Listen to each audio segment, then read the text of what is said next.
Hi, everybody. Sorry for being a couple minutes late. I had to run and grab some water.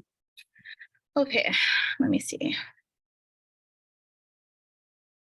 Okay, so we do have quorum. I think we might be waiting on a couple more people. All right, well, let's go ahead and call the meeting to order since we do have quorum. It is Tuesday, February 7, 2023, and it is 1:02 p.m. My name is Onauna Thone. I'm the chair of the council. I'm going to go ahead and call on members, and if you can, please introduce yourself and let us know if anybody's in the room with you, and nobody is in the room here with me. So start with Robin. Hi, excuse me. Hi, Robin Kay from the island of Lanai. I'm by myself. Thanks, Robin. Tessie. Tessie Kinnaman, Kauai, no one here with me. Thank you. Maka'ala. Maka'ala ka'amane, Kauai, and I am alone. Thanks, Maka'ala. Ron. Ron Terry, Island of Hawaii, flying solo. Okay, thank you. Michelle. Michelle Lefebvre, Hawaii Island, and I'm by myself. Okay, thanks. Mary. Mary Bouger, Hawaii Island. I am alone. Okay, thank you. Let's see. Rachel. Rachel Sprague on the island of Lanai, and I am alone. Okay, thank you. Gordon.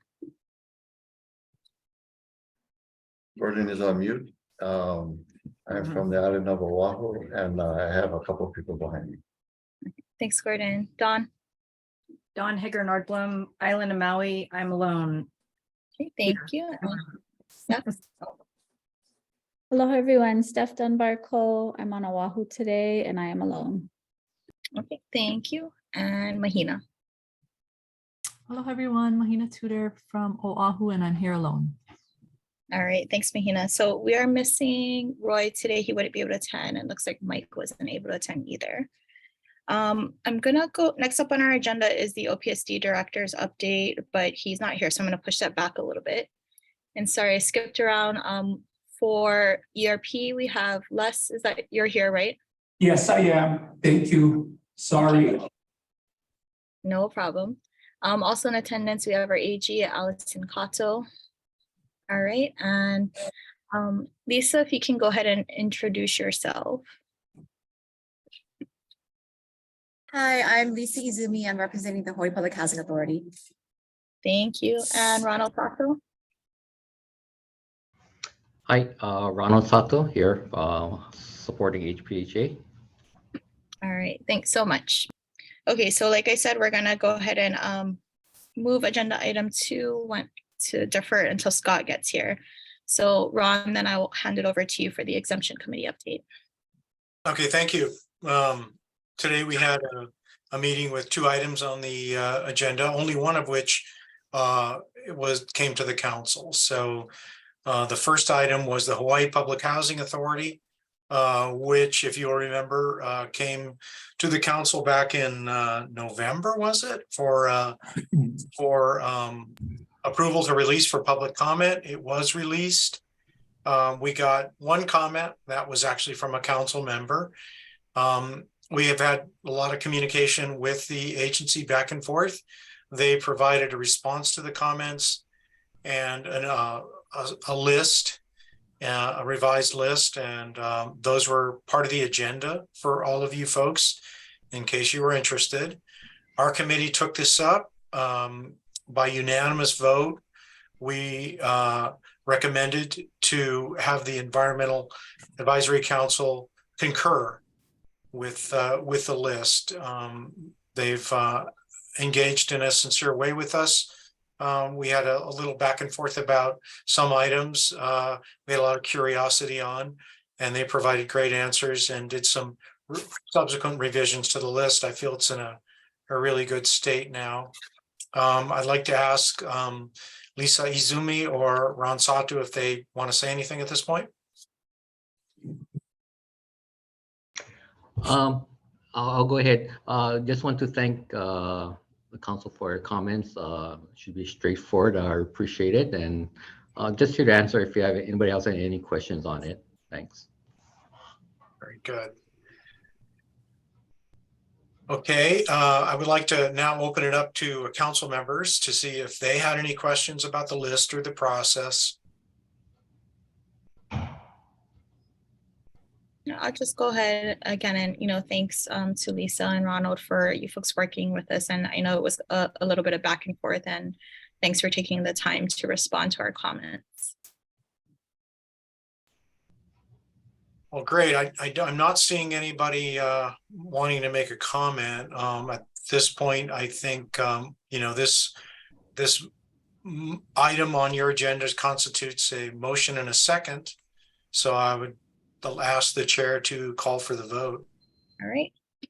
Thank you, Ron. So before the council, we do have a motion to concur with the Hawaii Public Housing Authority's exemption list.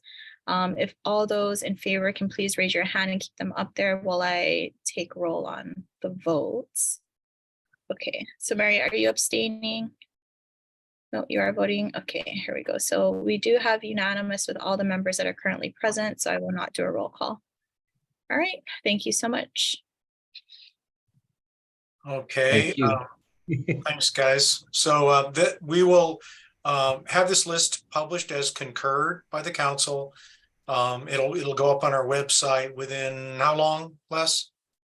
I will try to, I guess I just have to enter the concurrence state. So probably by maybe tomorrow at the latest, Thank you. Thank you so much. Okay, so that's you now have a concurred list. So again, we very much appreciate your involvement in this process.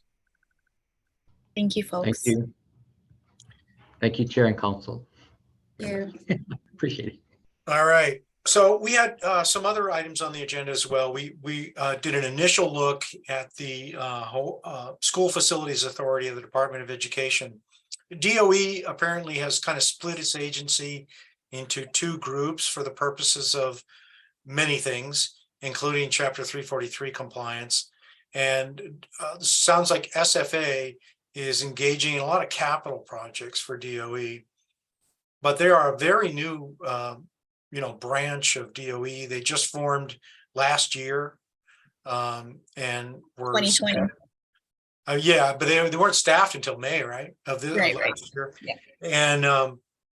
And they only had 3 people, and they've never done anything like this before. So we had a discussion about the philosophy of the list and what it means and that sort of thing. So they're gonna make a revision, and we're gonna consider it at the next meeting.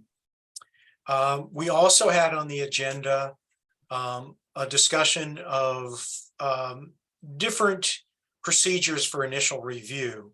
Long ago, when Scott was director of OEQC, he set up procedures that had him and the chair of the exemption committee splitting duties on initial input from agencies. He was very concerned that there would be a flood of new lists coming in that were not quite right, that need a lot of input and hand-holding. And in fact, Scott did quite a bit of this in the months before he left. And that was our process. But since that time, we haven't had a director or a system that allowed that process to work. So it's basically been just me vetting the initial lists. And I'm finding that it's a less efficient review process. So we're going to change the way we intake lists, let's put it that way. And we're going to, because this is sort of a policies and procedures things, I'm going to draft something, get it to our committee at the next meeting, and then probably in a subsequent meeting, we'll have something for you all to approve, either standalone or as part of our policies and procedures, which is a work in progress. And I don't know if there's any questions on that, please ask me. No, but, oh, sorry, Robin, if I can just acknowledge. Hi, Mike. We see that you just joined. Do you mind just going ahead and letting us know, introduce yourself and, for the record, if anybody's in the room with you. Mike Tulane, Bigali, Hawaii, Hilo.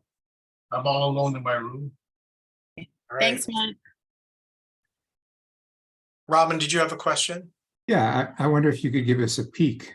That's very enticing, and I'm so amazed, and I've expressed this to you before, at how much work you have to put into this. You were almost a staff person. And it was Sometimes I feel like that, but I tell you, this whole committee does a lot of work. And that's what I found, was that my perspective was not enough giving it to the agencies. And it really benefits from the comments of my other committee members. And I want the agencies to have that benefit from the very beginning. So what we're going to do, what we propose to do, is have an initial meeting where we don't send anything to you, the council, where we just discuss the list and we get a unified set of comments back to the agency. And the agency probably won't even be at this meeting. We're not going to invite them. We won't uninvite them. Anybody can come, but we're going to take up the list and discuss it among ourselves. It would prolong the process, which I hate to do. And now it takes at least 2 meetings, and it'll take probably 3.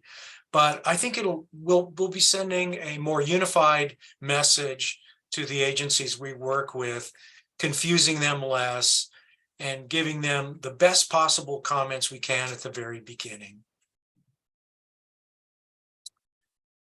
And I want to develop this, particularly interested in having a good procedure as I transition out and we get a new council, good new exemptions committee chair. But thank you for your interest. You'll see it. You'll be the first. So one thing also, this is not necessarily exemptions committee matter, but Les, are you posting all the committee meetings now on YouTube? No, we're not. Okay. When you can, send me a link to that recording so I can efficiently take minutes in my allotted week or whatever I have. It's very short, but as I can get the minutes out and get things together. Thank you. Yeah, we need to talk to Scott. That's why about that. So, but yeah, I will. Thank you. Ron out. Okay, Ron, was there any, I put an agenda item, I just wrote it over from last time, update on the pig at all? Not yet? No, there's no update on the pig. We need to get Scott involved in it. Okay. And I asked him about a month ago if he would do that, and I have not received an answer from him. Okay. Okay, hopefully maybe you can ask him when he jumps on this meeting a little bit later. That'd be great. Okay. Well, thank you, Ron, very much. Does anybody else have any questions related to the exemption committee update? No? All right. Well, I will go ahead and hand it over to Mary then for the INO committee update.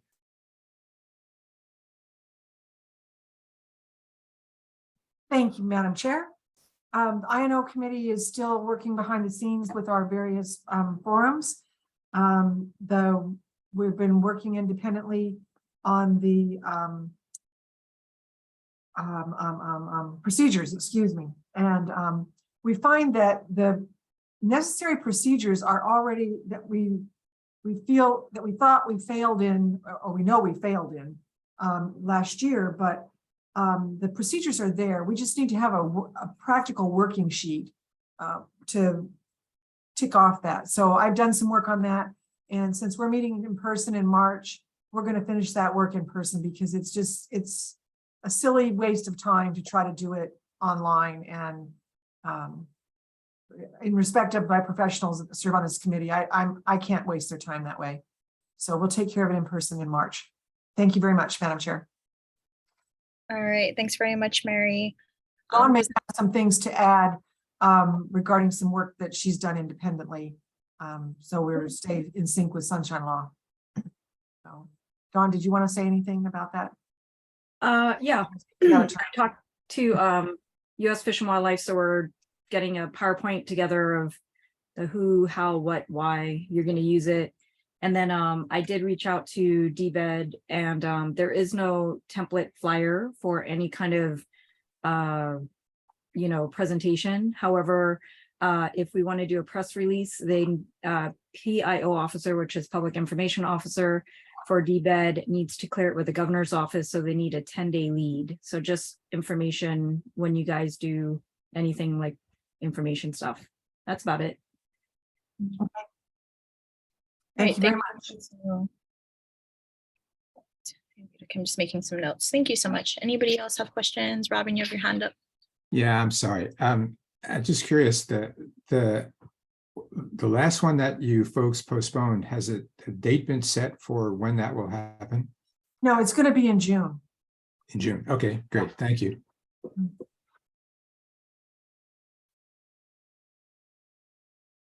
All right, thank you. Any other questions for the INO committee? All right, Robin, I'll hand it over to you for the legislative committee update. Yeah, thank you, everybody. We had a good legislative committee meeting. And you all, I think, have seen the list that I put out. Actually, there were two lists, one that Scott put out, which was very thorough and had many, many more bills than the one I put together. The one I put together, you'll see in the top left column, it says 130-23. It's the most recent version. And what it reflects is my views of which bills were most relevant to EAC. Either they related to 341 or they related to 343, or they in some way came connected to our work. That said, it's clearly incomplete because all of you have much better eyes than just me.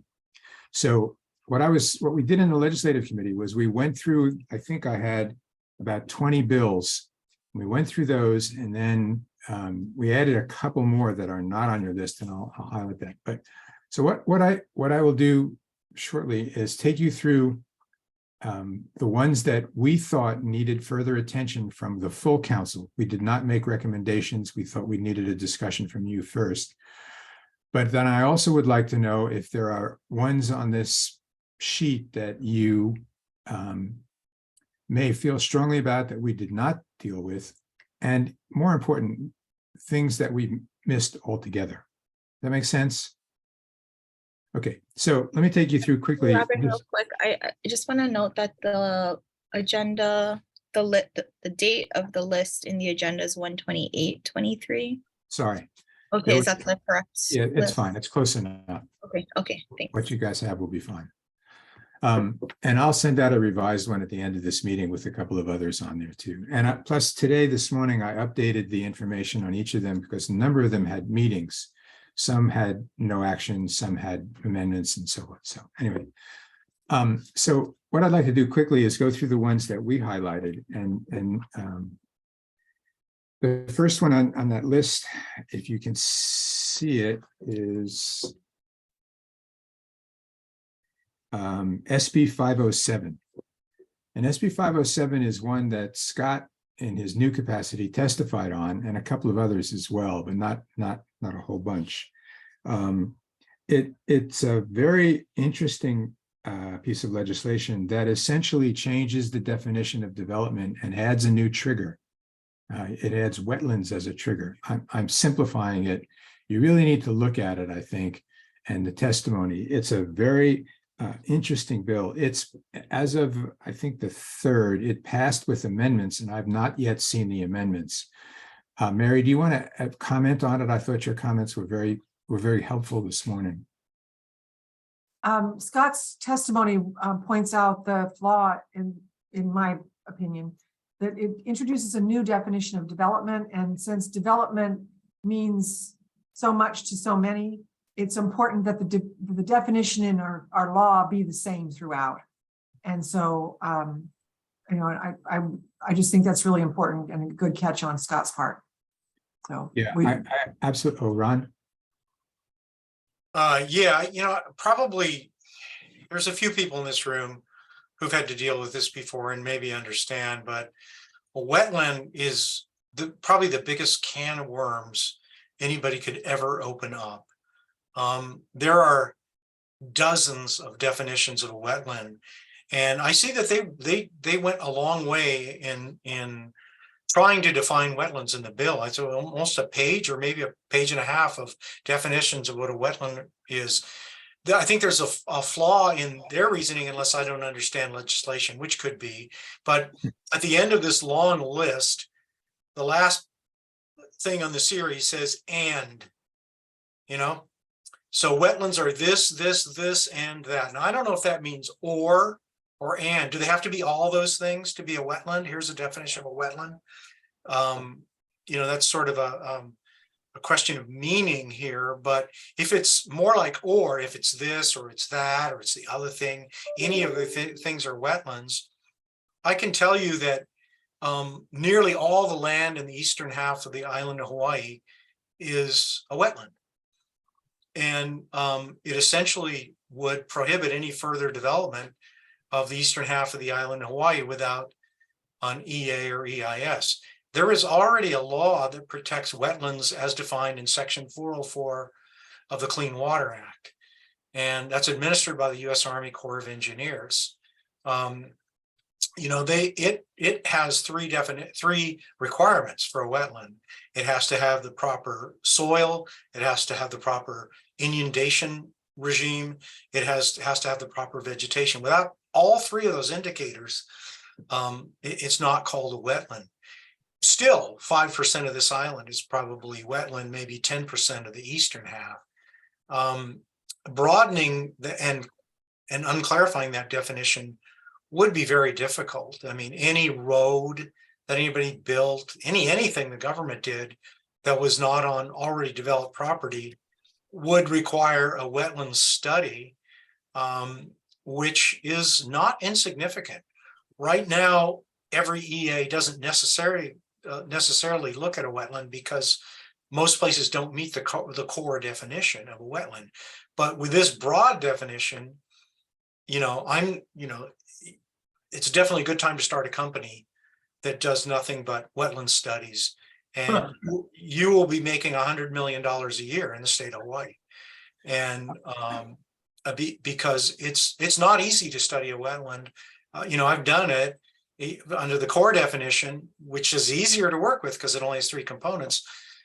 We spent $100,000 on a half-mile segment of the Saddle Road. And you will be doing that for everything bigger than a single family home, every road extension, everything. And it has enormous cost implications for the state of Hawaii. I hate to say this, but I think people overvalue wetlands and undervalue uplands, because some land in Hawaii is uplands and some land is wetlands. They both have enormous conservation value, but people are thinking that wetlands are something, that's in a special box, that's the highest crown jewel of all land. It's not true. It's just a type.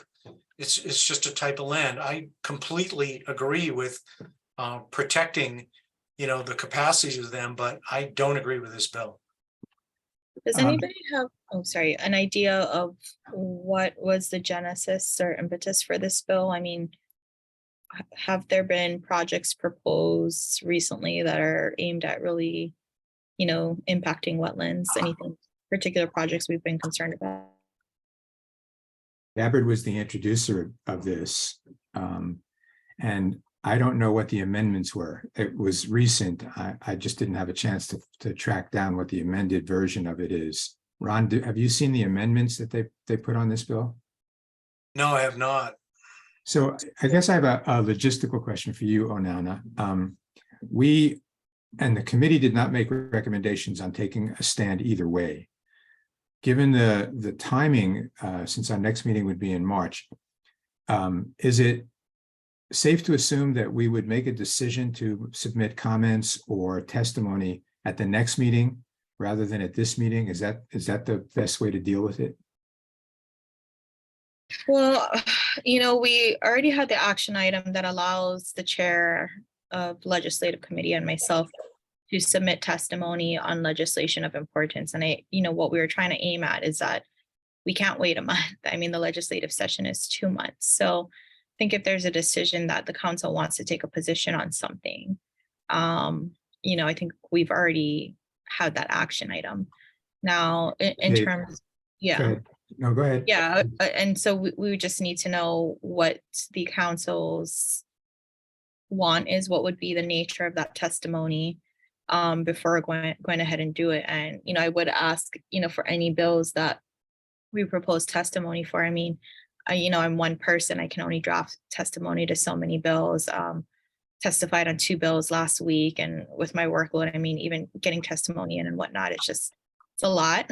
So to the extent we do vote or do agree that we're going to provide testimony and stuff, and this one, sorry, Ron, but you know a lot more about wetlands than I do. I would say if we're going to provide testimony, I would ask for your assistance, drafting written testimony on this, and I can show up at hearings. So yeah, that would be my recommended procedure for it, unless Allison says that's absolutely not okay. No, Sounds good. Okay, thanks. I was going to, that's good. I was going to suggest also, so thank you, Nana, that Ron draft something up. I guess the question before we ask Ron to do that is, given Ron's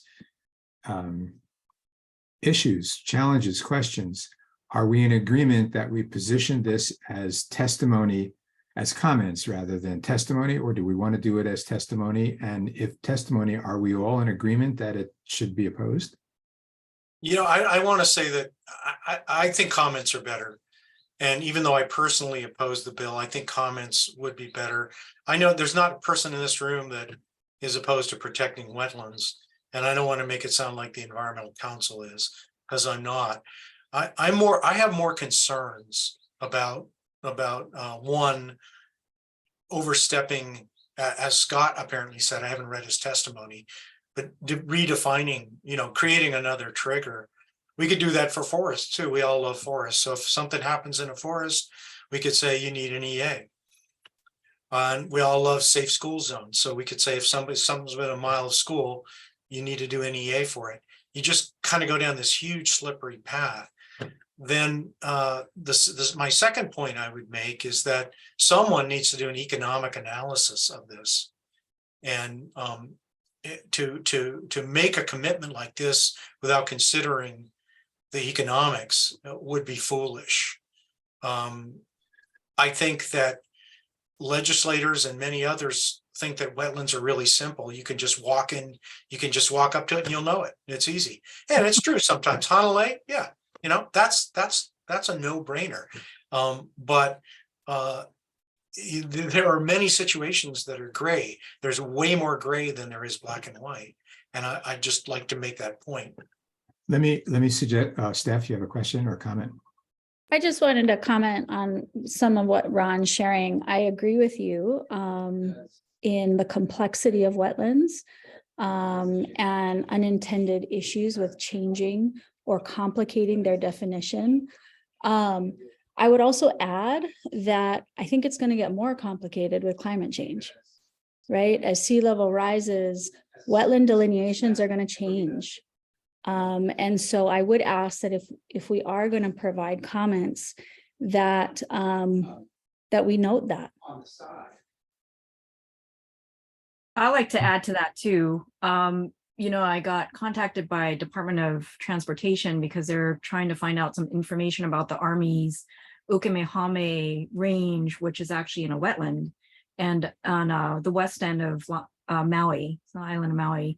And every day or every time when it rains, there's water up and down, up and down. And so these wetlands, Stephanie is saying, is they're all going to get bigger, they're going to move. And I don't know how that would work in the future for public infrastructure projects, such as a highway that runs through that area. Thanks, Don and Okay, Stephanie. Sorry, what I would, Maka Allah had her hand up real quick, Robin, if you don't mind. Sorry, Robin. One of the, yes, Ron, Hanalei, you can't, take a step without stepping in something wet, but the difference will be too in how much of that is inundation in the lowlands of our coastal areas, and not just overtopping, and not just more precipitation, and not just whatever. So there's also that's already complicated in my life. With is okay, you've got more water than you had before. Is it a wetland? Is it perennial? Is it salty or is it fresh? I mean, that these conversations are getting pretty bizarre. And I would opt, just even in the work I do, for consistent language across the board. Because I can't be hopscotching around. Well, they didn't mean this place. They didn't mean this thing. Nobody can work like that. And you're not saving anything. You're not protecting anything if you're doing the dance all day. Yeah, I don't think a piecemeal approach really contributes much. Having an EA, have to for every single thing. I mean, for one thing, we're going to have thousands of EAs, and under the definition, I mean, you really should read the definitions. That's what I went and looked at it and went, oh my God, they're really throwing every single thing. Steph, have you looked at that? Did you look at the definitions? I'm sorry, not as closely as I should have. My eyes glazed over a little bit. It's a long bill. The long bill. But Yeah. I would just say, just go look at the definitions and see what you think, because any area that has any, that water ponds for even once in a while, even not in the same year, once every 5 years, if water is ever ponded there, they want to throw that in. So, I mean, my whole yard is certainly going to be a problem. I'm sorry, just in the interest of having several other bills and other committee reports, let me suggest that Ron, if you would agree to do a draft for some testimony, send it to Onana and I, and then we'll finish it up and get it ready to go out. I would ask you to double check, and I will as well, the amendments to see if that's made any difference. Those of you that haven't familiarized yourself with this, I would encourage you to do it, and also to read Scott's comments. I think they're very similar to where Ron was going, and worth a read. And Mary, thank you for raising these issues on this particular bill. The next bill, Onana, can I move on? The next bill that we talked about was SB 245, also on the list. This is a bill that we heard about last year. It was introduced by Favela, who, as you know, is a Republican, and there was no action taken at its first committee meeting. So it doesn't look like it's going anywhere, but we did want to call it up to your attention. If you remember from last year, we did submit testimony on this because we thought that we had already addressed this issue in the rules. I don't know if you want us to resubmit, since the bill's not moving anywhere. We could watch it and submit it if it does pick up any leg. Comments on this one? Yeah, I think we just watch it, and if it does pick up, I'm not seeing that I got like four referrals. So my feeling is it's probably not going to move anywhere. I mean, to refresh everybody's mind in the rules, for an EIS, we do require a scoping meeting.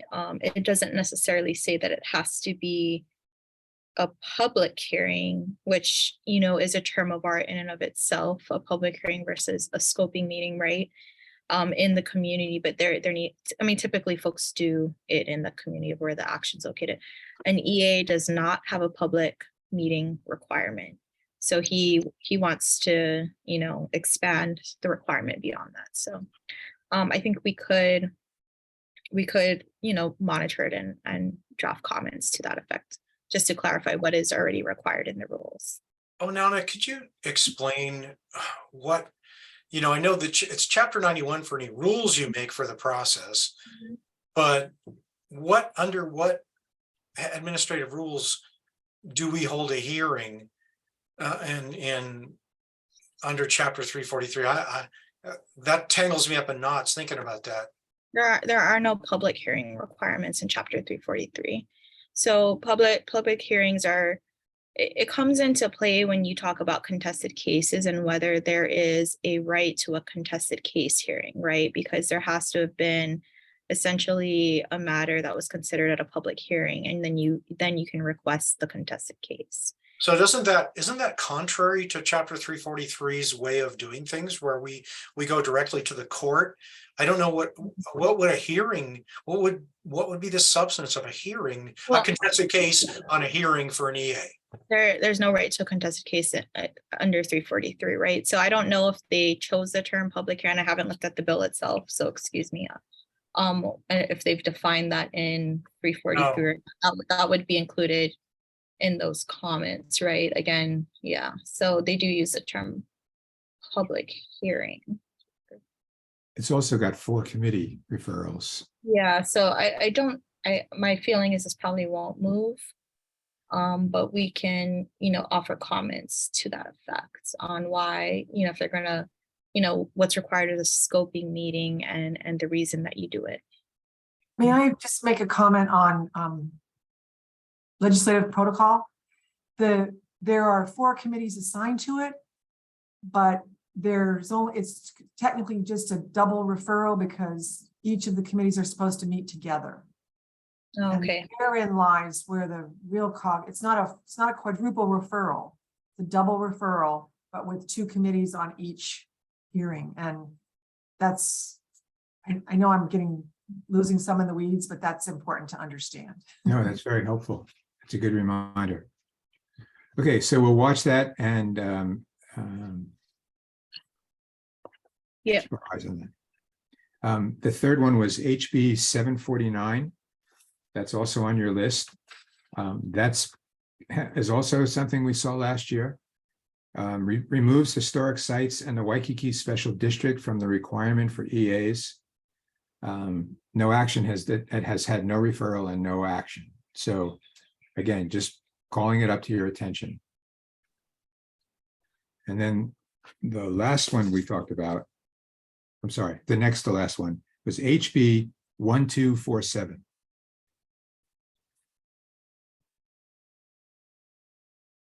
And the last action on this was it was deferred by its committee. It's a challenge because there's going to be, we've been told, Onana and I in our meeting with Gabbard and Lowen, that there would be a multitude, and Mary can confirm this from the realtor's perspective, a multitude of housing related environmental assessment, environmental impact statement bills in the ledge. This one just jumped out. It could be the companion bill that has gotten some legs. This one has not. I did not I listed the companion, but I did not list it as a separate bill, and I'll revise the list so that it shows that way. But it's something we're going to need to pay attention to. Maybe Mary can help us if there's a particular bill that really is beginning to move or that we need to pay attention to that deals with housing and us. I can give a little more background on HB 1247. Both OPSD and myself on behalf of the council submitted testimony on this bill that was heard last week. I was actually expecting it to be a little bit more controversial than it was, but going into it, really not too many people showed up to provide testimony, though there was a lot of written testimony. It's very similar to a bill that we testified on last year. I think it was HB 1750, where they wanted to make development of affordable housing easier. And so what was proposed last year was, kind of adopting portions of our exemption in the 2019 rules, putting it into statute. But last year they wanted to not limit it to urban designated lands, and there was another facet of it that was different. We provided testimony on that bill, and then we developed a second written testimony in case that bill moved forward, which I took to develop our written testimony for this bill. And so even though we didn't talk about it, I used, our previous sentiments on this. This bill is actually a little bit more expansive, where the intent of the bill, section 1 talks about needing more affordable housing, but then also that any housing will make the supply greater and therefore pricing lower. So it was really going to seek to exempt housing projects generally, with certain exceptions, but again, not limited necessarily to urban lands, and they changed some of our requirements. The bill has been deferred, so I don't think we're going to see any movement on this. Wayne Tanaka from Sierra Club testified last year after the testimony on HB 1750, and excuse me if that's the wrong number that I'm citing, but it was one of those. The party, the folks that were really kind of concerned were saying, hey, let's get together and talk about this. And so one of the reasons for the bill being deferred this year was that they're still working on you know, I don't want to say a settlement, but a compromise and a plan to allow more affordable housing to work, to go forward, you know, and in conjunction, getting folks like Sierra Club signed on to something that they're comfortable with. So I think the committees were, you know, okay with deferring it and letting those parties, you know, kind of work it out on their own. So that's where we are on 1247. Thank you, Anana. That was very clear, very helpful. Mary, do you want to add anything to this part of the conversation? There's just that there are many bills related to affordable housing and attainable housing. The discussion around affordable housing has gotten so passionate, and then people just feel frustrated and almost disrespected that, you know, what really is affordable. And so it makes more sense to talk about it in terms of attainability than affordability. And because it goes to not just for sale housing, but rental housing. And so there are just the housing subcommittee within the Realtors Government Affairs Committee is tracking over 600 bills. So they aren't all to do with affordable housing, but they're all to do with housing. So there's a lot of work going on in the legislature this year. Okay, thank you, Mary. The last bill that we talked about was HB 1317, which establishes the Hawaii Environmental Protection Agency. No action has been taken on this one. I did not check on the companion bill to see if that's moved. Manana, do you know anything about this one? No, but you know, again, this is something that, and I guess it's similar to HB 196, right? Where we previously provided testimony on being supportive generally of a, you know, Department of the Environment, or if not, if they're going to call it Hawaii Environmental Protection Agency, something similar to that effect. So, you know, if it does come up and we decide we want to watch it, we can submit comments again and, you know, generally be supportive of that idea to the extent it makes sense, right? The Senate bill is being heard at 3:30 today. 1597? Yes, ma'am. 17. Oh, it's 1597. The Senate, the companion for the Senate? Yeah, it's 1597. Yeah, Senate Bill 1597. Okay, well, we're obviously not going to be able to make that since we didn't get written testimony in on time. Interestingly enough, that one's got 3 committees that have, those 3 committees are convening today, and then wham. So that'll be, it's moving fast. Oh, that's Okay. interesting though, but this is only a Department of Ag and Department of Health. So it's not super 343 related. So I know at least when we talked about it with respect to, God, what was the bill number last year? I can't remember, but when it was called more Department of Environment, right? The thought was to get, you know, like, you know, Office of Planning, DLNR, not just, you know, like Department of Health does environmental quality, right? Which is a little bit different than the actual planning. So that's interesting. This bill is looking at only moving Department of Ag and Department of Health functions. Is that correct? Well, I'll check the companion bill that Mary just referenced, SB 1597, and see where we stand on that. There are a number of bills in here and not in here that propose a green fee. And while many of those bills have some consistency, that is to say, providing the funding that it generates to an environmental legacy commission, which would then be responsible for distributing the funds. So it would be a special fund. So we had a lot of conversation about that. I'm not, and maybe some of you are, aware of if there's been any kind of coalition and agreement about what to do with all these green fee approaches. Right now, there's many of them with some with very many differences. Our conversation in the legislative committee meeting was, do we want a special fund? You know, we don't want the money just to disappear, but could it be going into the general fund and yet be earmarked in some way just for parks. Do we support the idea of just taking a fee at individual parks, or should it be the license approach that some others are taking? So there, I'm not aware of one single bill that is that the legislators have agreed upon. Do any of you know more about this? Are you sensing any kind of consensus on anything? No. Only that Parks, Alan Carpenter testified that he didn't think it was appropriate to have it all go to state parks. That's interesting.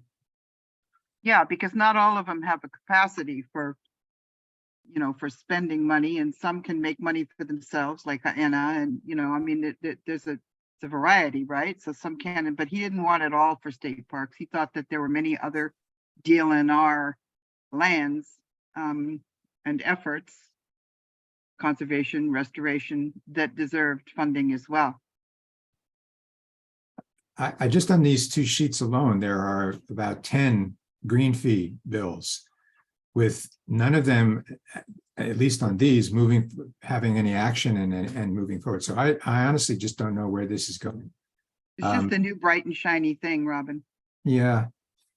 I just hope they don't lose personally, that they find some way to do this, even if it's just a beginning, and then they can expand upon it next year. But this might be something we can contact Rep. Lowen or Senator Gabbard about to see, where this is moving. The other bill that was interesting is, if you remember, Onana, one of Nicole Lowen's priorities was the elimination of agriculture. Not agriculture. What's the term? Fish collecting. Aquarium fishing. Aquarium. Thank you very much. I was going to say, I was like, I don't remember her saying that. No, aquariums. Sorry. Thank you, Mr. Terry. That bill, I put that one down here. What's the bill number for that? I'm looking for that right now. Senate Bill 505. There you go. Thank you. And that's right. And one of the things, and that's the Senate bill, that's not Nicole's bill. But as we talked about in the legislative committee, one of the interesting things about that bill, it was supposed to have a hearing this week, but instead they've moved it to a public hearing on February 10th, which I thought was very interesting. It must be controversial enough that they're going to do it rather than just a committee meeting, but have a public hearing. So it might be one we all want to pay attention to. I don't know how you're feeling about aquarium, but given the history of that issue with us, it's going to be a critical bill. That's it. There's a lot more. I'm sure that you may have others, Ron. Yeah, SB 71. I don't know if that's going anywhere or not, but I just wanted to say that that's the one that exempts agricultural wells that the Department of Agriculture puts together. Right. And there's there's some merit to it. I understand it, but this is part of a trend, and there's other bills in the legislature this year and before that do the same thing, that try to create carve-outs from Chapter 343. So everybody's pet issue becomes exempt from Chapter 343. And I think it reflects this thinking that environmental assessments are supposed to be about bad projects, and good projects shouldn't have to do EAs. And it's really just a disclosure document for the environmental impacts of good, bad, and different projects. It doesn't matter. And I don't think we can start, I'm worried with affordable housing too, that we say, well, affordable housing, any housing is good, schools are good, whatever. We're not going to do EAs anymore for good things. Good things have environmental impacts too, and we need to disclose them. We need to involve the public. We need to develop good mitigation measures. So I think in general, I hope that the council agrees that environmental assessments, environmental impact statements are good for our state, not bad for them. Something we need to try to eliminate to the degree possible. Is this one that we should submit comments on, folks? it passed with amendments. I haven't seen the amendments, but it did pass. The committee, water, land, and agriculture and environment. You know, it's interesting because I just did one of these, so maybe I'm, you know, I really am Gordon. I'm really talking about something that I have some self-interest in, but I did one for Upolu agricultural well. And I will just say that there was enormous public interest in this. And that this was the only avenue for any public input into the design and use of the agricultural water for the well, was the environmental assessment. Everything else was kind of under wraps within the department. And without an EA, there would have been no way for the public to get their views and to actually change the project. It was changed as a result of noted environmental impacts. And I just think that's true for so many public projects that serve a, you know, that serve a good function. We you know, most of us agree something like this has got to happen, but to happen with no transparency and no environmental analysis is foolish. It doesn't take that long to comply with Chapter 343. It's well worth it. I think that I couldn't agree more. And I think what you said in the beginning about, you know, we're going to continue to see more and more attempted carve-outs. That's what we're about, setting up those rules. So I think maybe we should put some comments together on that. And Ron, if you help me, I'll take a stab at that. I really liked what you said. And if this meeting's being recorded, your succinct comments in the beginning about good and bad projects would be a critical part. So if everybody's okay with that, we'll put some comments out for that too. Okay. Are there other bills that we did not talk about? Sorry, Ron, I just wanted to.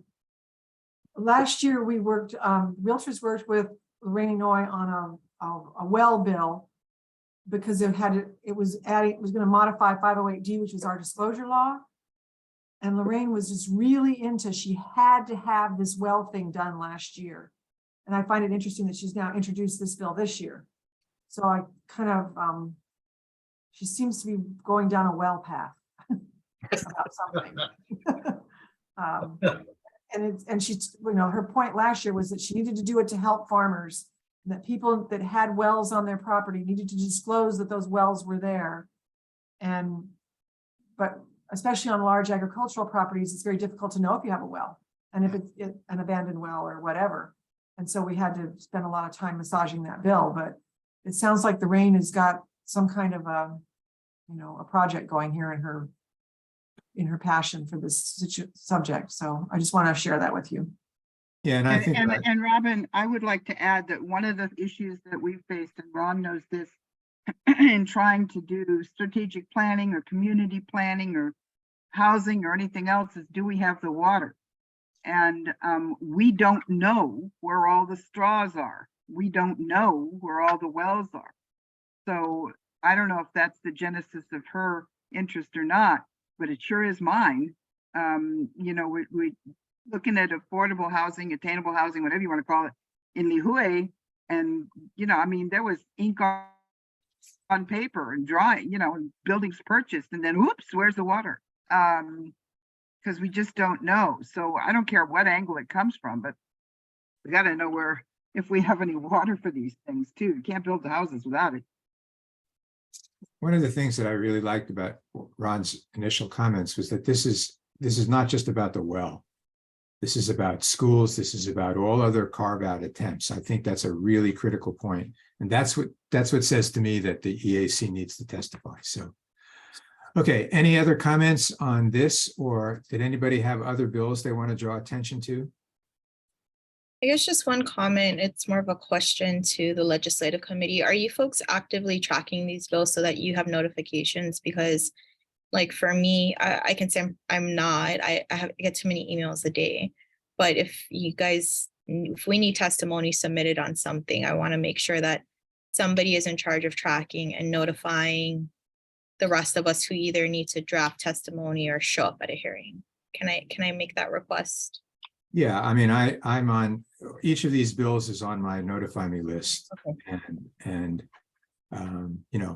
so yes. Okay. Thank you. I appreciate that. Any other bills anybody wants to raise before we move on?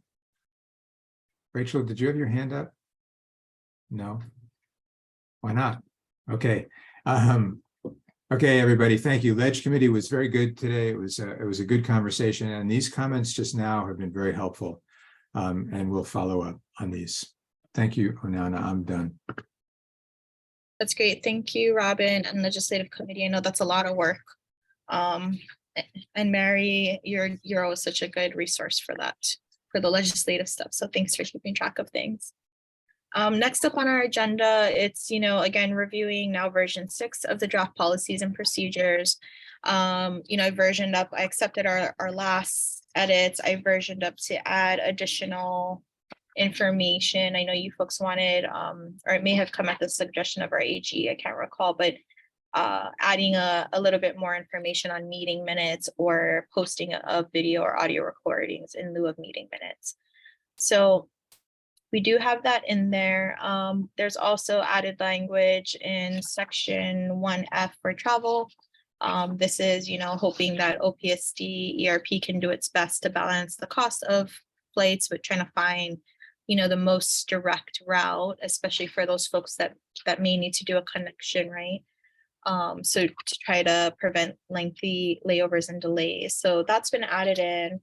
Some other cleanup stuff. I know, Ron, you had mentioned that you're going to do an update of the exemption committee procedures.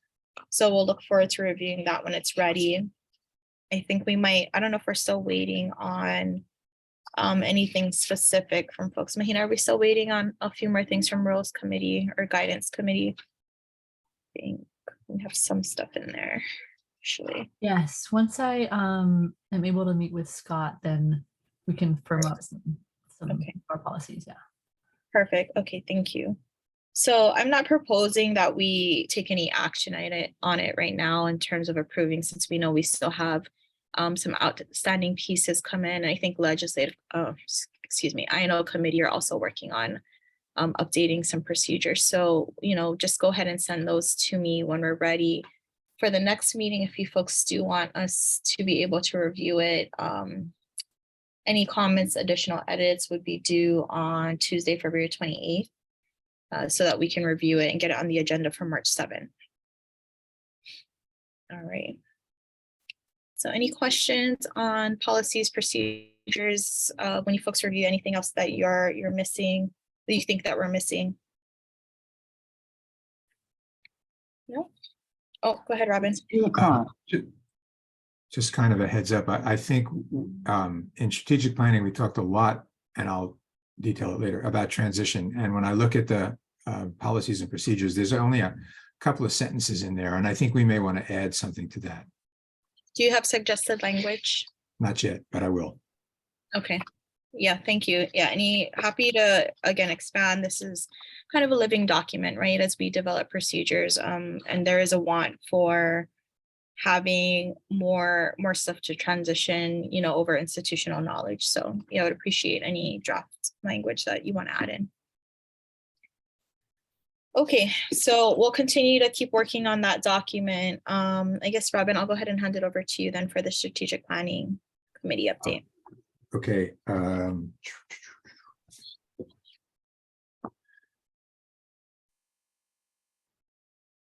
Yeah. It was a really thorough, great conversation in the strategic planning committee today. There were 3 items on the agenda. We postponed the third one, which was the annual report. We'd had a good conversation about that, led by Steph last meeting. But as you'll all remember, we learned that there may be a problem because OPSD, according to Scott, did not necessarily was not necessarily required to do an annual report, therefore leaving our annual report somewhere in the ether. Scott was going to let us know, so maybe if he joins this meeting, he can clarify that for us. But so that agenda item was never discussed today. So the 2 things we talked about were the policies and procedures for recruiting new members and transition planning once they're on. And we began with a conversation that helped us remember that the EAC and its members are really a secondary component of the getting new members, that there's a boards and commission process and obviously the gubernatorial appointment to formalize it, and that we needed to think about balancing those in some way. Yes, it was important for us to communicate with people to try and get them involved, but ultimately it didn't come to us to decide. It went to boards and commissions and then to the governor. I referenced heatedly, I think, the hassle we had with boards and commissions last year and the delays that were almost interminable and the really bad procedures that they utilized.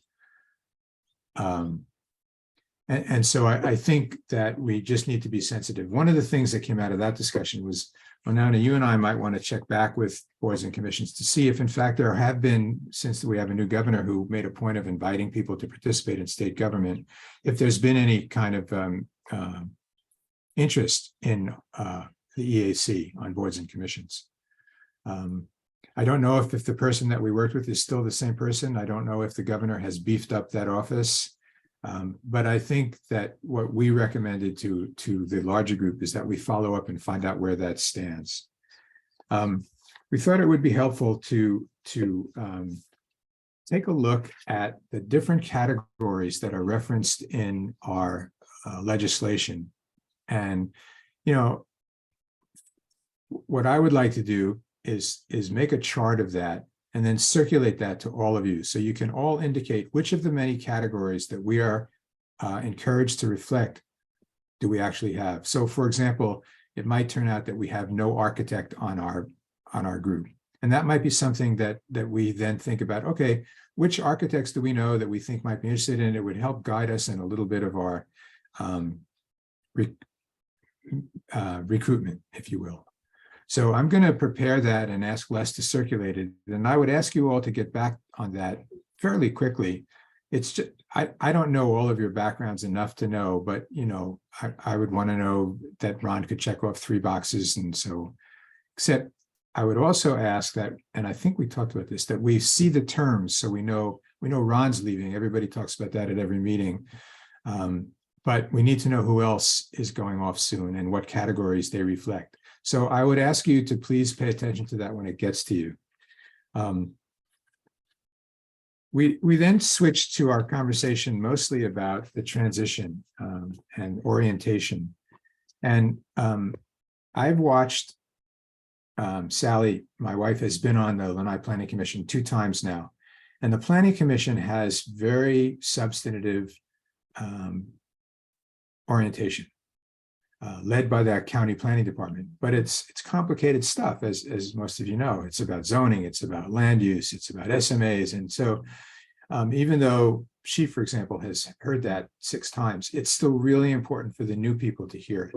So we need to think about, for example, the sunshine laws, and we thought Mary would be the absolute perfect person to lead the orientation on. No, we do need to think about who is going to help guide these initial conversations. You know, Ron's expertise may be gone. We may need to bring him back to help in that transition. Onana's got, you know, the legal stuff snap at. And so, but we need to think about what should the orientation be.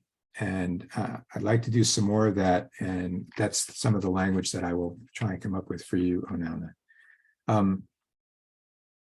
Yeah, Robin, and just to that end, I mean, if you recall when a lot of us joined back in 2017, Scott did do kind of an orientation. He had a booklet of 343, 341, and we did walk through each of the rules at that time. And this was prior to the rules update. So obviously things have changed. And I don't think that we have not done that since we've had new members. But, you know, if that's, what we want to continue to do, that's one format. Yeah, and we talked about maybe having a mentor-mentee kind of thing or a buddy system so that, you know, if there's a new person that comes in, I can talk with them. We talked about the reality of how much work being on the EAC really is. And, you know, running the extremes, say, from, you know, all the work that the exemption committee chair has to do to one of the other committee heads, and to give people a more fairer, hi Scott, a more fair examples of how long of their time might take on this committee. So one more thing on the transition, there was, maybe bring a county planner in to come conduct part of that. So we really just think that we need to pay a little more attention and formalize the transition a little bit more so that people come in, as you said, Onana. I mean, Scott, we were just saying nice things about you. Were you waiting for that to join us? Is that what it was? Because we said that your orientation system, at least for Onana and I, was really terrific. You had prepared a book. You walked us through it. It was really excellent. It helped us immeasurably. That's it. That's basically it. I don't want to take too much more of your time. Would the Strategic Planning Committee add things to it, please? What did I leave out?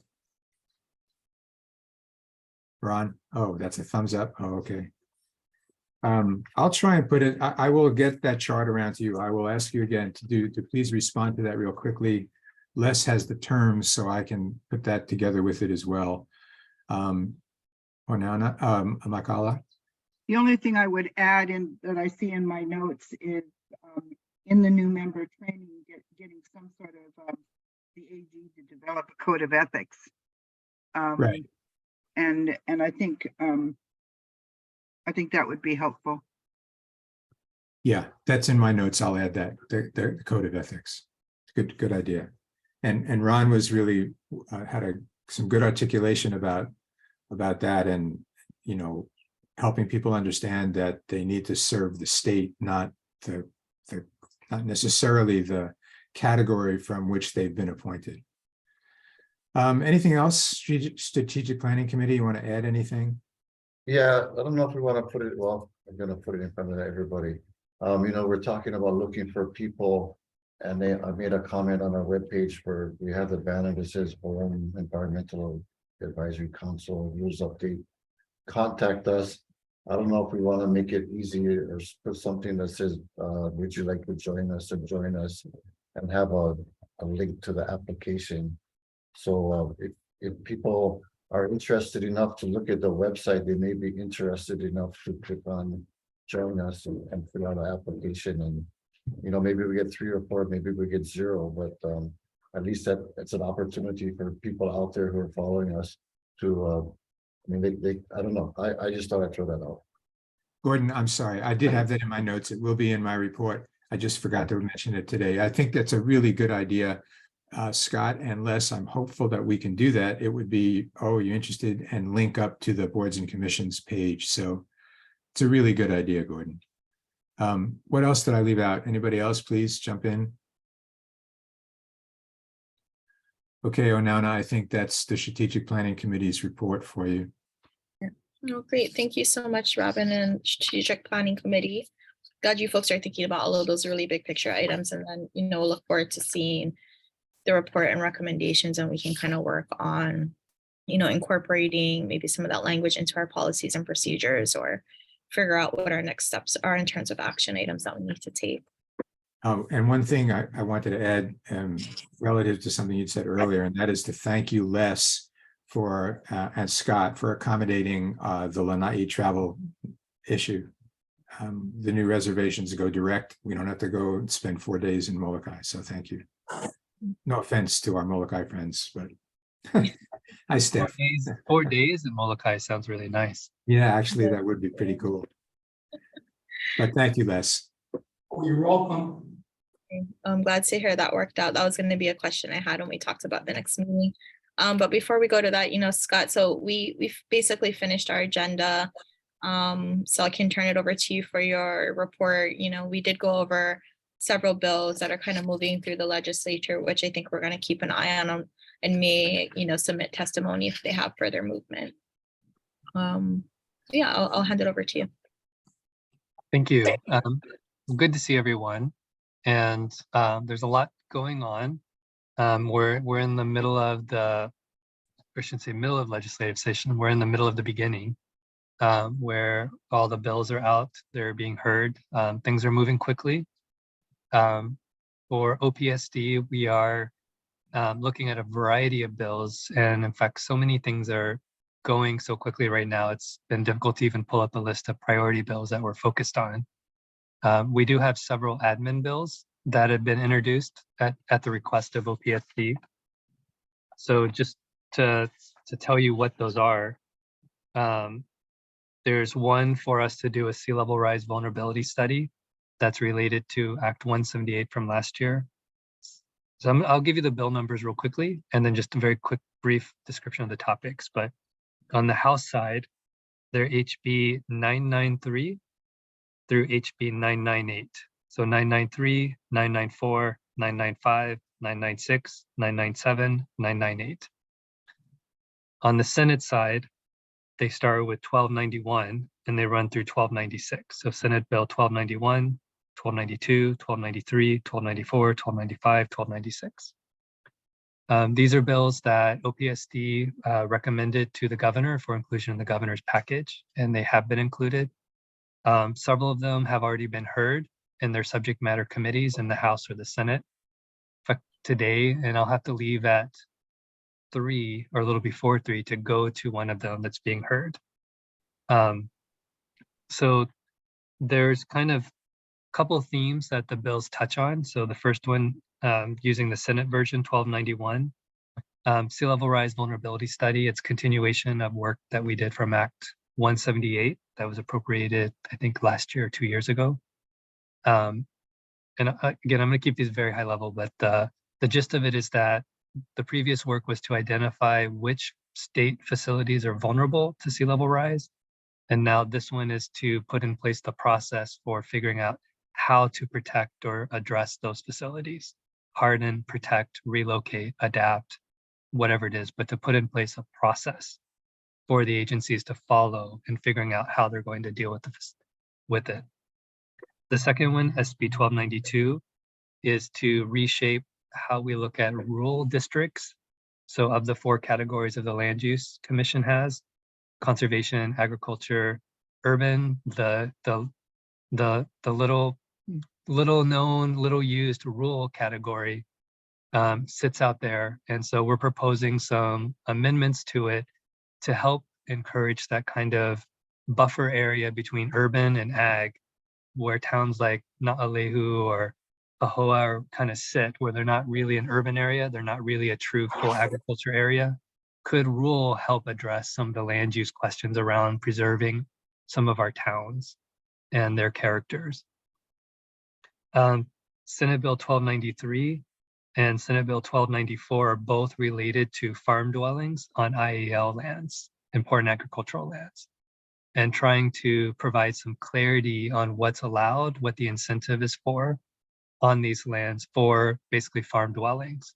So we're looking at this as trying to strike a balance between allowing housing for farmers and while also having ag land be for ag activities. And so that's the intent of the bill.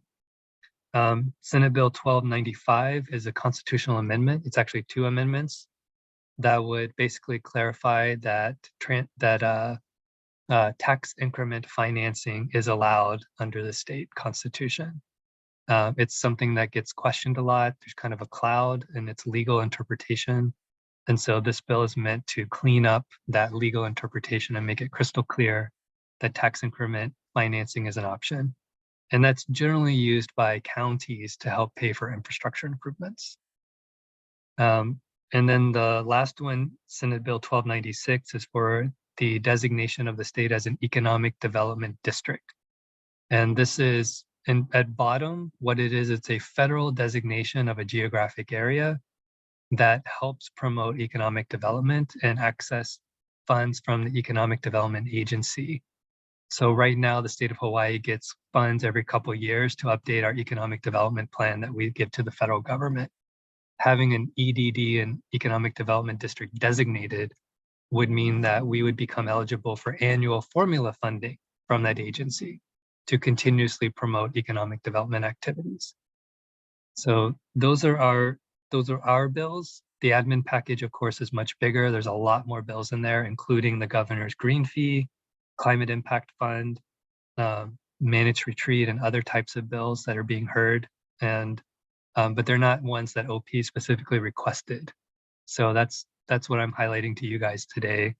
And these are being heard currently in the House and Senate sides. Any questions or comments on those? What is your GM number so that we can have that on our radar as well for us to track? It's GM 506. Thanks. Let me double check that. All right. Any questions for Scott?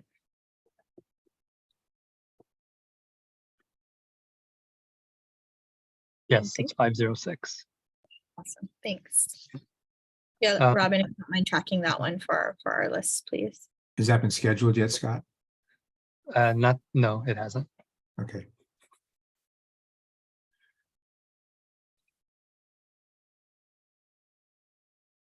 Okay. Well, that's the first that nobody has questions for you. Oh, the House bills were scheduled today, Yes. but not this. Correct. Thanks, Allison. So the House Water and Land Committee scheduled this morning a lot of admin bills, including all of the ones that we had requested that were referred to the Water and Land Committee. We also have today at 3 is our, actually we had our TIF bill heard earlier today too on the Senate side. And then we have another Senate bill being heard at 3 o'clock. There's a lot of bills connected to 343 moving right now. And so, you know, we're trying to monitor those, comment where we can, but also look at, you know, kind of I'm also getting back up to speed on a lot of these things since I've been basically away from 343 for the last couple of years. And so, you know, I think you guys be good for you to pay attention to them. I think Onalna is, and you know, as you see them, reach out, ask questions. I'll share what I can. But just, yeah, we're trying to track those bills too. Great, thanks, Scott. Okay, so can I ask a question unrelated to legislation of Scott? Yeah. And if he wants to answer you, I can't answer for him, but yeah. it's not a hardball. It's just an information follow-up. Scott, at the last meeting, you said that you weren't sure that you were pretty sure that OPSD did not have a required annual report. And you were going to check on that, and because we need, obviously, as you remember, the pain of our annual report process, we need to find out where that is for us. So do you have any clarity on that at this point? Yes, Allison and I had a chat, and then I also met with Steph and had a chat with her and Onalna about this. So OP does not have an annual report. OP has programmatic annual reporting obligations. And so some years those are combined into one report. Some years those are filed individually as programmatic reports out of OP. And I think the deciding factor is bandwidth and what's going on at the time. Is that a fair summary, Allison? She's nodding. That's my understanding. Okay. So Onalna, I guess the question to you is, where does that leave us with Rep. Lowen and the bill that passed last year? Do we need to do anything about that, or? Steph, if you, and Scott, if I'm misremembering our conversation, like what's going to happen for 2022, you know, we'll still have to do our annual report and we'll decide what form or fashion that's in. And it's been, you know, relatively simple the last couple of years, but OPSD will assist us with getting it submitted administratively, correct? Correct. And Allison, I'm not personally tracking this bill, but I think DBED is. There's a couple of bills that are standardizing annual reports due to the legislature. Are you familiar with those, or have you been tracking them? I know I don't have the DBED. that. Okay. That doesn't sound familiar. That What's would that? probably be admin. Sorry, that would probably be admin division. I Okay. don't- Okay. Our DBED legislative coordinator, I think, is tracking them, but there might be a couple bills out there that are standardizing how, when, what an annual report is supposed to do. I think with some intent to kind of clean up the HRS, because everywhere sprinkled across it are all these different annual report requirements that vary. And so I think it's meant to provide a little bit of standardization, but I haven't really been reading the bill or following it closely, or the collection of bills. Robin, maybe if you have time to kind of Google or search those and we can talk if that's something we want to get in on. But I think the bottom line for us is that our statute, we still do require an annual report. You know, I think annual report committee with strategic planning committee will work out what format that's in going forward. And we will have a means of getting it submitted to the governor so that, or to the legislature, so that we're in compliance with our requirements.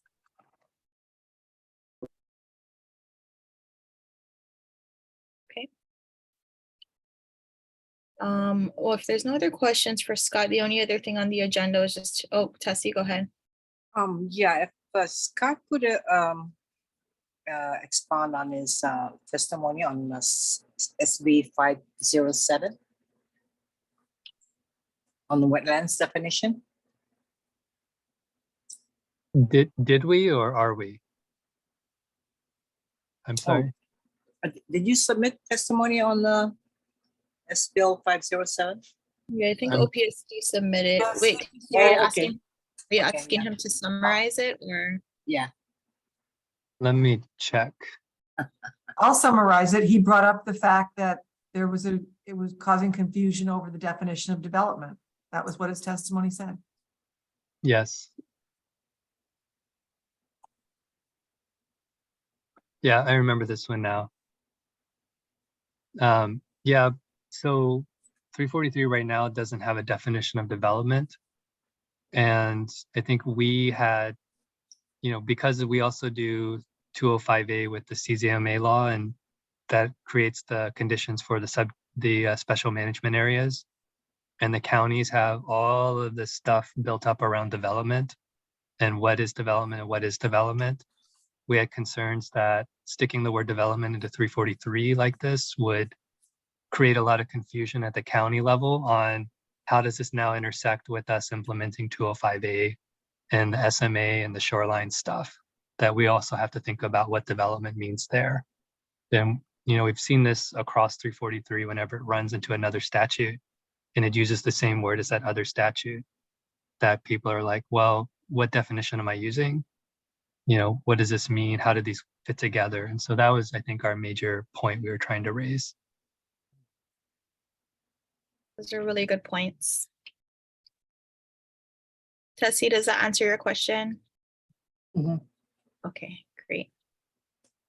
Okay, any other questions for Scott, folks? Are you having fun yet? Yeah, yes, I am. It's really nice to be back in the planning world. Thank you.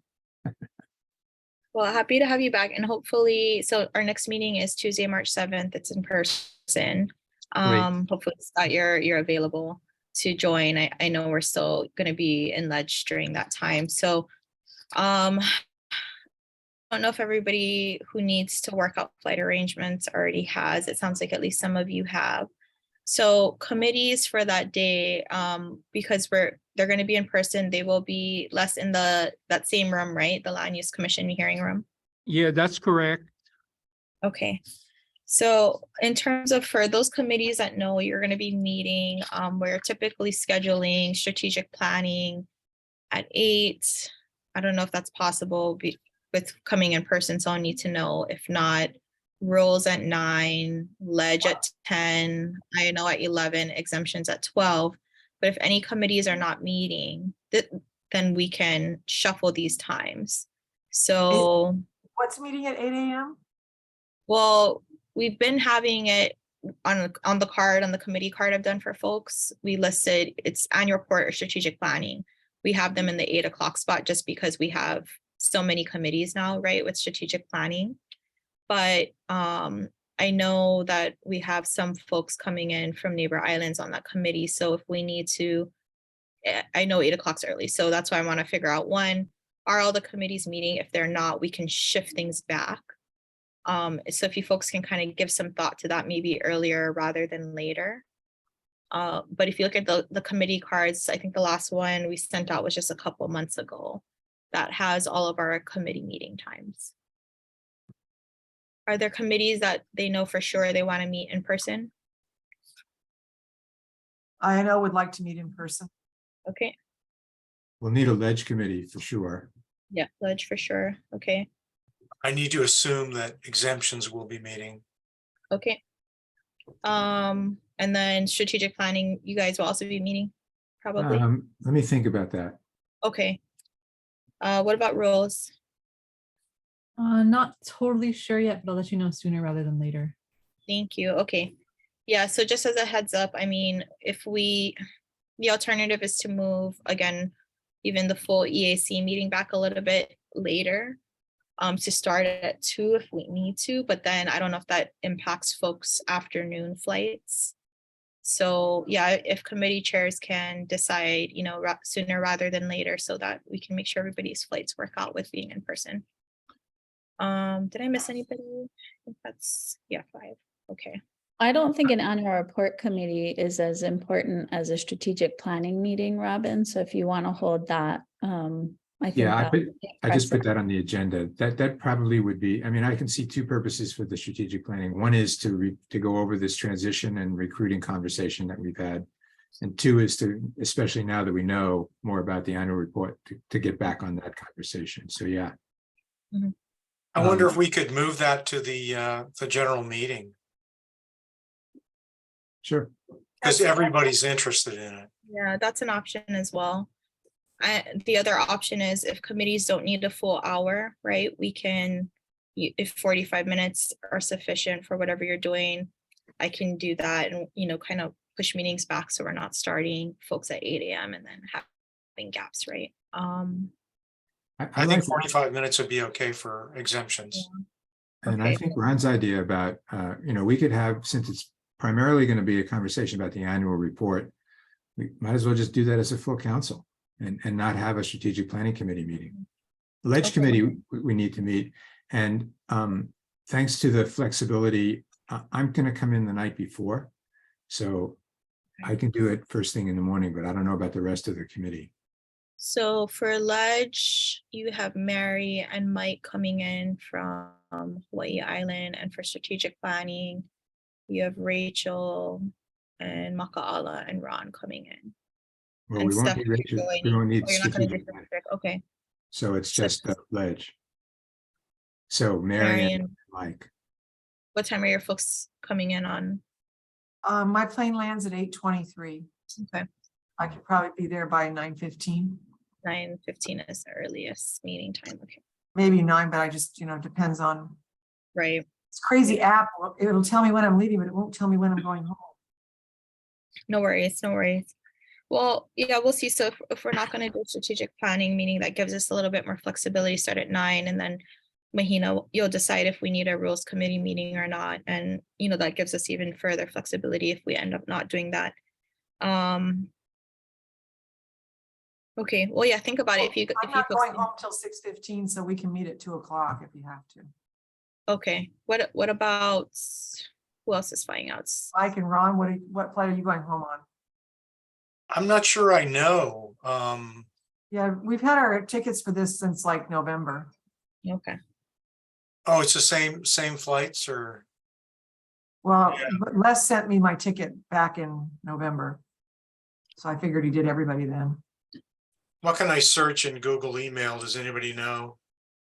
Do you have the Hawaiian Air app on your phone? Yeah, but I don't think, well, did it add to it? Okay, let's see. It's maybe. on there. It went on there automatically. Okay. It wasn't on my app. Go to my trips, it doesn't show up. Yeah. It's been in my trips. You for a might long just time. have to add it in your trips.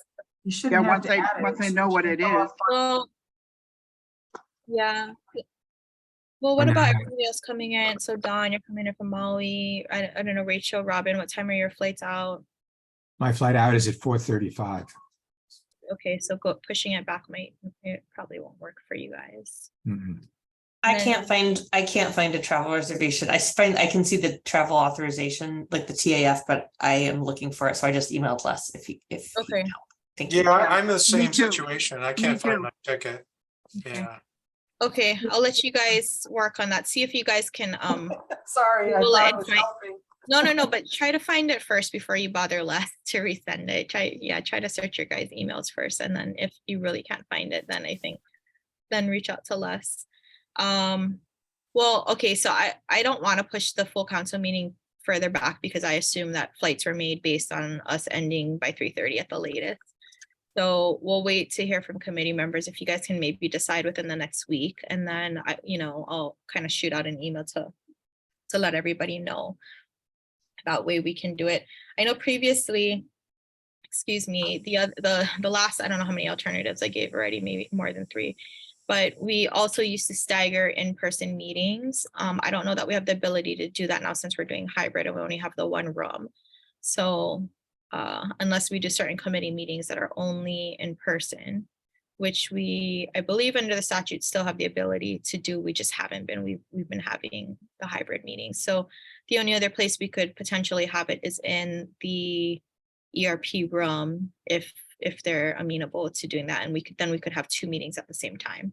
One would be hybrid and one wouldn't. So if truly necessary, we can do it that way. The only reason we had made all of our meetings sequential on Zoom is because we can't run more than one Zoom at a time.